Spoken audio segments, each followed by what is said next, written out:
The Horizon Energy Box from Horizon Educational contains everything you need for hours of experiments with renewable energy technologies. What can you do with the Energy Box? In this video, we'll take you through just a handful of the activities you can do in your class or lab. You can run experiments on solar energy, using a simple desktop lamp with the included wires, solar panel, and LED lights. Students can easily see how the electric current changes when the solar panel is tilted or shaded. The wind turbine allows for experiments with wind energy. Simply choose from one of 3 included blade types and assemble the rotor. Then attach it to the turbine body. Connect the turbine to the LED lights using the included wires. A standard tabletop fan can provide enough wind to turn the turbine. Students can easily change the number, type, or angle of the blades during the experiments. A reversible hydrogen fuel cell lets students generate hydrogen gas from water, then use it as a fuel to produce an electric current. Simply fill the oxygen side of the fuel cell with distilled water using the syringe. Then fill the oxygen and hydrogen cylinders with distilled water as well.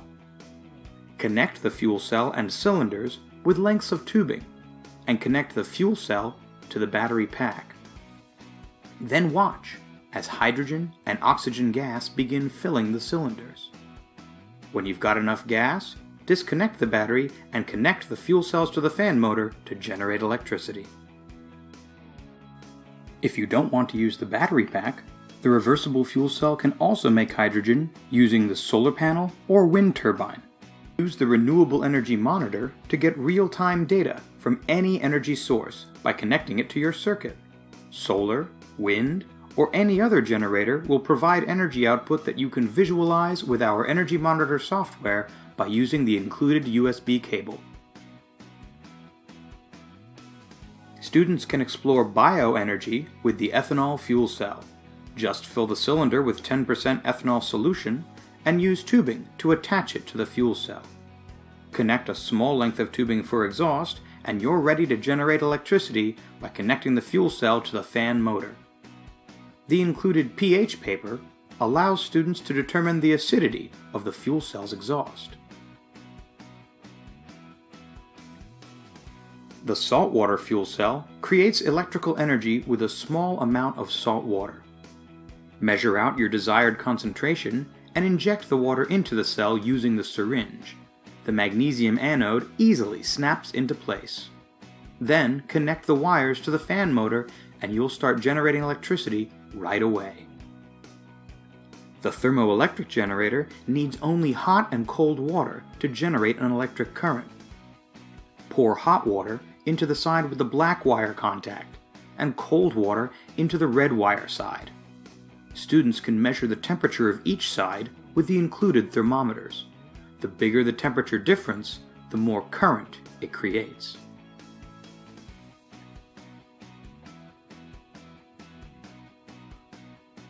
Students can harness their body's own energy with the supercapacitor and hand crank generator. Just turning the handle generates electrical energy. You can connect them directly, or use the potentiometer to know when the supercapacitor is full. Be sure to turn the generator clockwise to avoid damaging the supercapacitor. When the needle on the potentiometer is in the green, hook up the fan motor to unleash the stored electrical energy.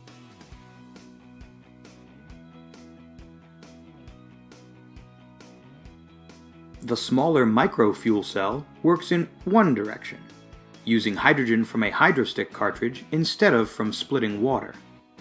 To use the hydrostick, simply attach tubing to the pressure regulator, securing it with the screw-on cap.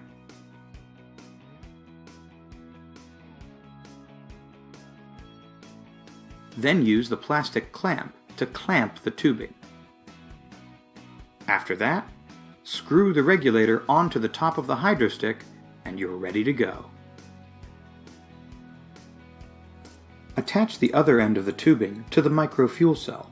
Attach a small length of tubing with the purge valve and connect the fuel cell's electrical contacts to the fan motor or LEDs. Then release the clamp.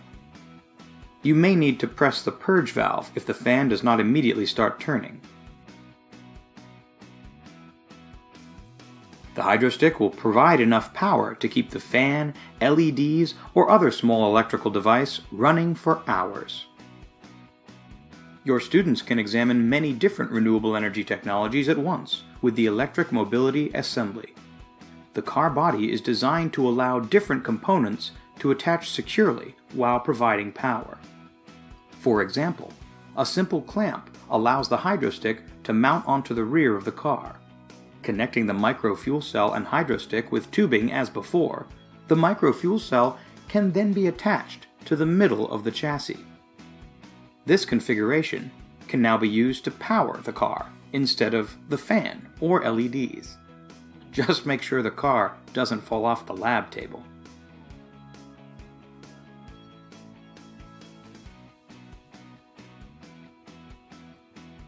The supercapacitor can also power the car.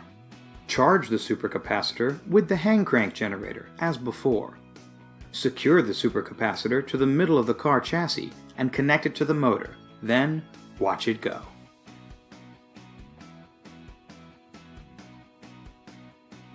In the same way, the battery pack can provide power with the flick of a switch. Students can observe the effects of different types of power.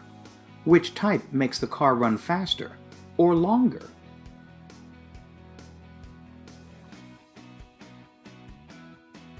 The reversible fuel cell works with the car chassis as well. The cylinders mount on the rear of the car, while the fuel cell attaches to the middle. Fill the cylinders with distilled water and connect them to the fuel cell as before. Then attach the battery pack to generate hydrogen gas. When the cylinders are full, disconnect the battery pack and use the hydrogen to power the car. Students can modify their car to try to get it to be more efficient. Is there a minimum amount of water they need to put into the cylinders? Can they lighten the car in some way?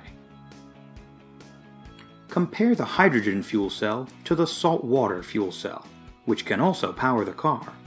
Fill it with salt water as before and snap the magnesium anode into place. Connect the wires and your car is ready to run.